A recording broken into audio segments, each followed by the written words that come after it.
말씀에게 길을 묻다.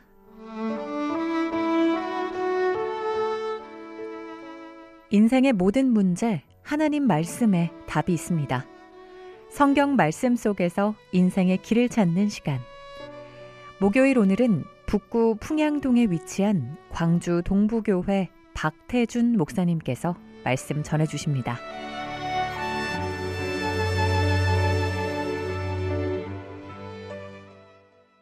안녕하십니까, 극동방송 가족 여러분. 오늘도 하나님의 말씀 앞에 마음을 여신 여러분 모두를 주님의 이름으로 축복합니다. 이 시간이 여러분의 삶에 하나님의 사랑과 구원의 은혜가 깊이 임하는 시간이 되기를 소망합니다. 지난 시간에는 사도행전 19장 1절과 2절 말씀을 살펴보았습니다. 바울이 에베소에서 자신을 주의 제자로 고백하는 사람들을 만났는데 그들은 성령이 계심도 듣지 못했고 알지도 못했던 사람들이었습니다.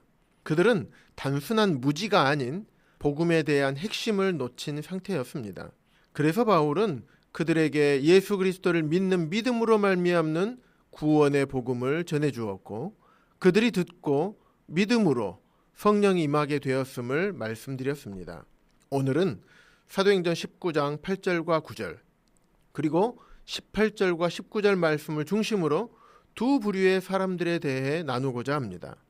여러분은 과연 어느 부류에 속해 계신지 스스로를 돌아보는 시간이 되기를 간절히 바랍니다. 먼저 첫 번째 부류에 대해 기록된 8절과 9절 말씀을 읽어드리겠습니다. 바울이 회당에 들어가 석 달 동안 담대히 하나님 나라에 관하여 강론하며 권면하되 어떤 사람들은 마음이 굳어 순종하지 않고 무리 앞에서 이 도를 비방하거늘. 첫 번째 부류와 반대되는 반응을 보인 두 번째 부류에 대해 기록된 18절과 19절입니다. 믿은 사람들이 많이 와서 자복하여 행한 일을 알리며 또 마술을 행하던 많은 사람이 그 책을 모아가지고 와서 모든 사람 앞에서 불사르니 그 책값을 계산한 즉 은 5만이나 되더라. 에베소는 우상 숭배와 마술이 성행하던 도시였습니다.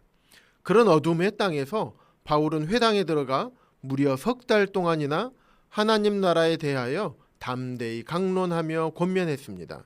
그가 전한 하나님 나라는 율법이나 혈통, 인간의 공로로 들어가는 나라가 아니라 예수 그리스도를 믿음으로 은혜로 들어가는 나라였습니다. 하지만 유대인들은 마음이 굳어 그 말씀에 순종하지 않았고 오히려 무리 앞에서 이 도, 곧 예수 그리스도의 복음을 비방했습니다. 이 사람들이 복음을 거절한 첫 번째 부류의 사람들이었습니다. 그렇다면 바울이 전한 하나님 나라는 어떤 곳일까요? 사도행전 28장 31절에서도 바울은 동일한 메시지를 전합니다. 하나님의 나라를 전파하며 주 예수 그리스도에 관한 모든 것을 담대하게 가르치더라. 그렇습니다. 하나님 나라의 중심에는 언제나 예수 그리스도께서 계십니다. 그분은 우리의 구세주이실 뿐 아니라 우리의 왕이십니다. 예수님을 자신의 구주요 왕으로 믿고 순종하는 사람, 바로 그 사람이 하나님 나라에 속한 사람입니다. 회당에서 복음을 거절당한 바울은 이제 장소를 옮겨 두란노 서원에서 말씀을 전하기 시작합니다. 두란노 서원은 두란노라는 사람이 운영하던 강당 또는 학당이었을 것으로 추정됩니다. 당시 헬라 문화권에서는 철학자들이나 수사학자들이 자신의 학당에서 학생들을 가르치는 것이 일반적이었습니다. 바울은 두란노에 강의가 없는 시간에 이 소원을 빌려서 사용했을 것입니다.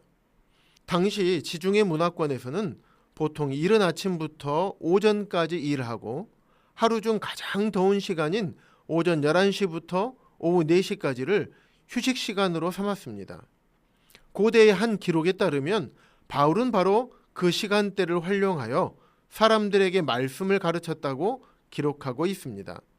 이 시간에는 일반 강의실이나 공공장소가 비어 있을 뿐만 아니라 일반인들이 모여 강의를 들을 수 있는 시간이었습니다. 또한 바울이 그 시간대에 가르칠 수밖에 없었던 이유는 바울은 자비량으로 천막을 만드는 일을 병행했기 때문에 오전에는 힘들게 일하고 모든 사람들이 더워서 일하지 않는 휴식 시간에 말씀을 가르쳤던 것입니다. 바울은 일주일 중 하루만 휴식하고 일주에 6일, 하루에 5시간씩 무려 2년 동안 지속적으로 강론했던 것이었습니다. 그 결과 놀라운 일이 일어났습니다. 말씀을 들은 에베소 사람들에게 회개가 일어난 것입니다. 마술을 행하던 사람들이 자신의 책을 가져와 사람들 앞에서 불태웠습니다. 성경에서는 그 책들의 값을 은 5만으로 기록하고 있는데 오늘날 돈으로 환산하면 약 25억 원에 해당하는 금액이었습니다. 이것은 단순한 감정적인 반응이 아니었습니다. 하나님 말씀을 거스르는 악한 마술로 생계를 이어가고 부를 축적하지 않겠다는 실제적인 반응이었습니다. 죄에서 돌아서는 실제적인 결단, 즉 세상의 가치에서 하나님 나라의 가치로 돌아서는 삶의 전환이 일어나게 된 것이었습니다. 사랑하는 청취자 여러분, 이처럼 복음은 능력이 있습니다.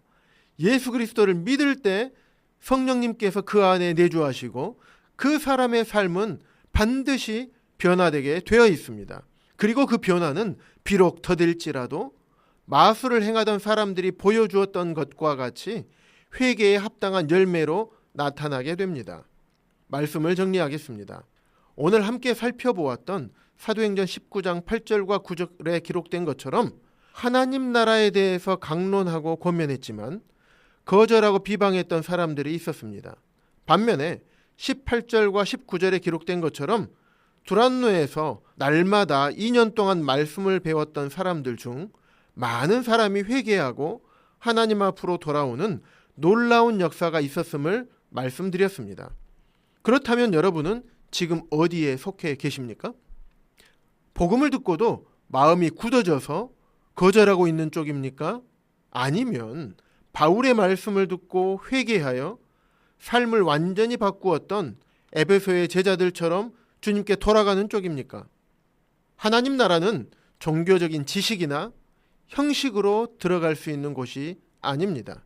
십자가에서 보혈을 흘려 죄인을 위해 구원해 주신 예수 그리스도를 믿음으로 말미암아 거듭난 사람들이 믿음으로 들어가는 곳입니다. 따라서 하나님의 놀라운 은혜로 하나님 나라에 속한 사람들은 회개할 뿐만 아니라 회개에 합당한 삶을 살게 되는 것입니다. 그 삶이 바로 하나님께서 우리에게 베풀어 주신 놀라운 십자가의 은혜에 보답하는 삶이기 때문입니다. 뿐만 아니라 하나님 나라의 통치자이신 왕이신 예수 그리스도께 순종하고 주님께 영광을 돌려드리며 주님을 기쁘시게 하는 삶이 하나님 나라에 속한 사람들이 가져야 할 지극히 당연한 삶입니다.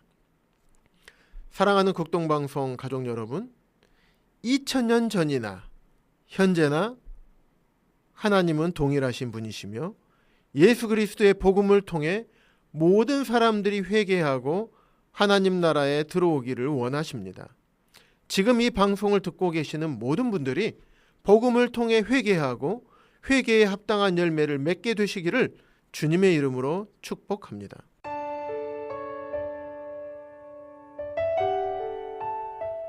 목요일 저녁 지금까지 북구 풍양동에 위치한 광주 동부교회 박태준 목사님께서 말씀 전해주셨습니다. 방송 듣고 신앙생활에 도움받기 원하시는 분은 010-4120-8007번 010-4120-8007번 광주 동부교회로 연락주시거나 062-373-1000번 광주 극동방송으로 전화주시기 바랍니다.